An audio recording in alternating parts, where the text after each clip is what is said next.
पोपटलाल पूरे दिल्ली शहर में बड़ी बड़ी डींगे मारने के लिए प्रसिद्ध था। साथ ही वो अव्वल दर्जे का पेटू भी था।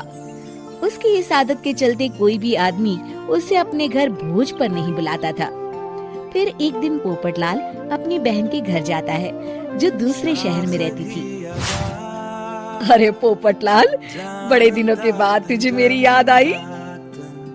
माय डियर बहना, तू तो जानती है मैं अपने कारोबार में कितना व्यस्त रहता हूँ। हाँ, तेरी बात भी सही है। अब आया है तो कुछ दिन ठहर के जाना। अरे दीदी, ये भी कोई कहने की बात है। श्यामा देवी पोपटलाल को रहने के लिए एक कमरा दे देती है।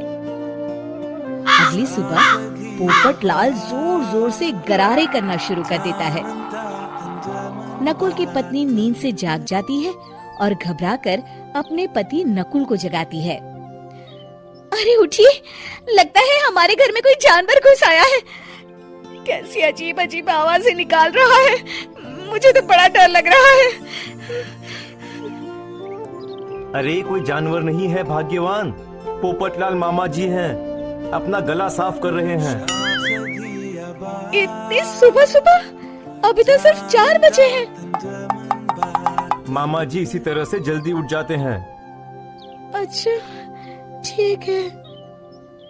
नकुल की पत्नी जैसे ही सोने लगती है और जल्दी नाश्ता भी करते हैं। क्या मतलब? मुझे अभी उठ के उनके लिए चाय नाश्ता बनाना पड़ेगा? हाँ। अरे मर गई रे, अब मेरा क्या होगा?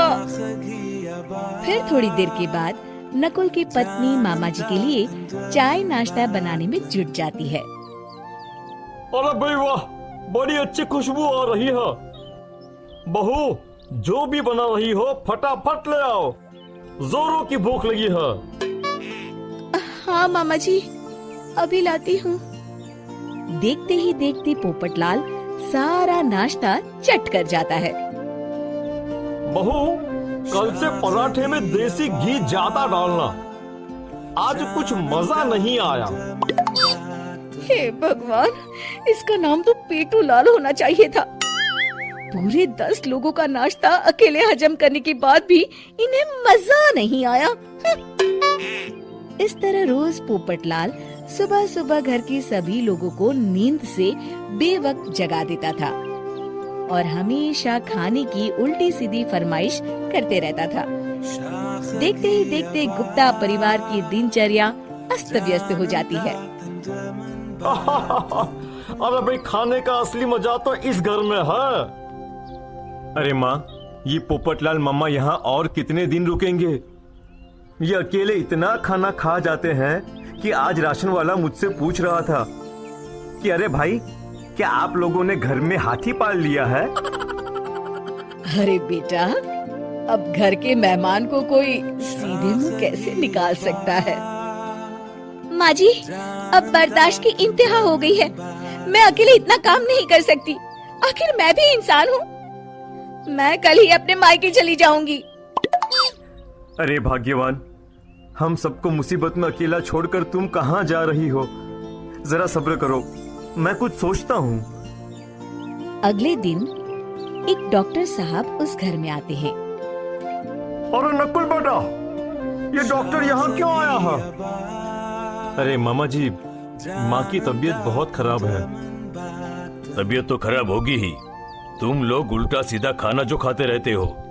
देखो नकुल, मैं तुम्हारा फैमिली डॉक्टर हूँ, इसलिए आज से मैं जो कहूँगा तुम सबको वही खाना रोज खाना पड़ेगा। आजकल कितनी बीमारियां फैल रही हैं, पता भी है तुम्हें? आज से तुम सब सिर्फ सलाद और करेले का जूस पियोगे, समझे? डॉक्टर अंकल, आप ठीक कहते हैं।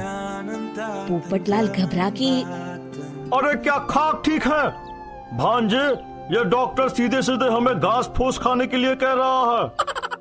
अरे मैं कहता हूँ भगा इस डॉक्टर के बच्चे को यहाँ से। अरे मामा जी, डॉक्टर साहब ठीक ही तो कह रहे हैं। इसी बहाने आपका इतना बड़ा पेट जो बाहर निकला हुआ है वो अंदर हो जाएगा। इस तरह गुप्ता परिवार रोज खाने में सिर्फ सलाद खाना शुरू कर देता है। बेचारे पोपटलाल का बुरा हाल हो जाता है। ये लीजिए मामा जी, ताजा ताजा करेले का जूस। अरे नहीं नहीं बहू, मैं मरने से पहले मरना नहीं चाहता। मुझे तुम लोग माफ करो। ये भेड़ बकरी वाली जिंदगी तुम लोगों को मुबारक हो। मैं तो चला यहाँ से। पोपटलाल अगले दिन ही घर छोड़कर चला जाता है। क्यों बेटा नकुल, मेरी अदाकारी कैसी थी?